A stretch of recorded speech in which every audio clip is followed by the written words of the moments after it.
Kembali lagi di Breaking News TV, pemirsa, kita sudah menyaksikan bagaimana saat ini telah resmi pasangan dari Pramono Anung dan juga Rano Karno untuk menjadi calon gubernur dan calon wakil gubernur Jakarta dalam Pilgub Jakarta 2024. Lalu bagaimana dengan peluang mereka dalam Pilgub kali ini? Sudah bersama kami Adi Praitno, pengamat politik. Selamat siang, Mas Adi.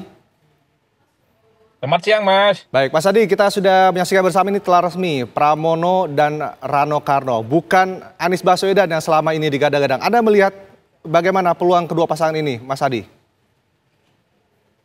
Ya, saya kira ini adalah satu cerminan di mana kaderisasi bagi PDIP itu sepertinya jauh lebih penting ya dibandingkan mengusung pihak eksternal. Karena kita tahu bahwa kalau kita membaca hasil-hasil survei dan angka-angka statistik, Pramono Anung nyaris tidak pernah muncul dalam survei sebagai sosok yang dinilai berpotensi dan diproyeksikan untuk maju dalam Pilgub Jakarta dibandingkan dengan Anies Baswedan. Oleh karena itu, bagi saya ketika pada akhirnya PDIP memutuskan Pramono Anung dan Rano Karno, ini tentu sebagai bentuk penegasan bahwa PDIP adalah partai kader, di mana dalam setiap kompetisi politik yang terjadi di pilkada ini, maka wajib hukumnya yang dimajukan itu adalah kader terbaik mereka yang sekalipun secara popularitas dan elektabilitas tidak pernah muncul di survei. Nah, yang kedua, PDIP memang sepertinya tidak terlampau tergoda ya dengan nama-nama eksternal seperti Anies Baswedan dan tidak pernah silau gitu dengan elektabilitas Anies yang paling signifikan. Mungkin bagi PDIP, Anies itu tidak memiliki komitmen atau tidak pernah punya kontribusi apapun terkait dengan PDIP selama ini.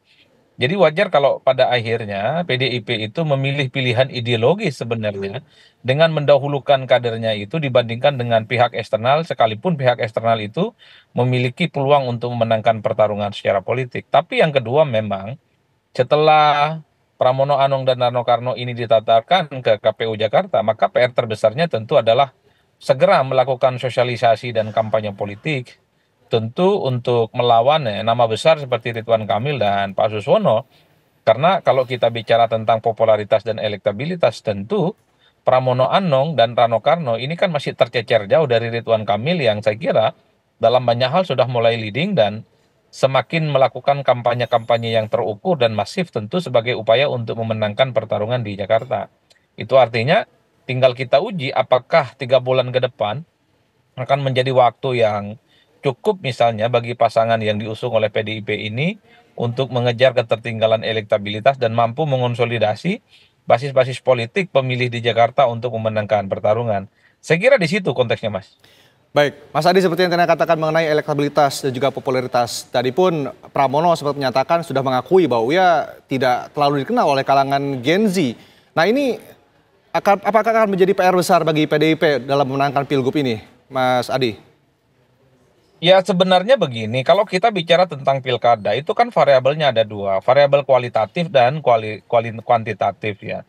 Kalau kita bicara tentang variabel kualitatif, tentu tak ada perdebatan apapun. Sosok seperti Pramono Anung dan Rano Karno adalah mereka yang saya kira sudah punya rekam jejak, gitu ya, punya pengalaman yang cukup panjang di partai dan menjadi pejabat publik. Apapun judulnya, Rano Karno itu kan pernah menjadi pemimpin di Banten, dan Pramono Anung saat ini adalah menterinya Pak Jokowi.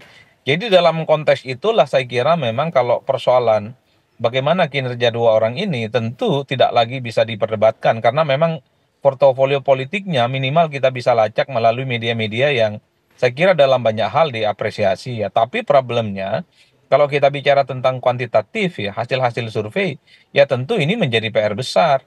Karena apapun modal orang bertanding itu untuk dipilih sama pemilih maka dia harus dikenal dulu. Oleh karena itu bagi saya ketika hari ini PDIP itu mengumumkan Pramono Anung, Rano Karno sebagai penantangnya Ridwan Kamil, tentu harus langsung gaspol ya melakukan sosialisasi dan kampanye politik supaya warga Jakarta kenal kepada Pramono Anung dan Rano dan secara perlahan mulai ditingkatkan bagaimana awareness, engagement dan tingkat kesukaan terhadap pasangan ini sehingga ini kemudian nantinya di KPU itu mereka datang kemudian akan memilih pasangan yang diusung oleh PDIP. Tanpa itu semua ya saya kira memang berat bagi PDIP sebenarnya untuk melawan nama besar seperti Ridwan Kamil dan Suswono yang saya kira diusung oleh mayoritas partai Dan Ridwan Kamil harus diakui dibandingkan dengan nama-nama yang lain, elektabilitasnya jauh lebih kuat ya, dan lebih leading ya, dan tingkat penerimaan di Jakarta juga cukup baik. Jadi ini yang saya kira memang PDIP sepertinya memang lebih memilih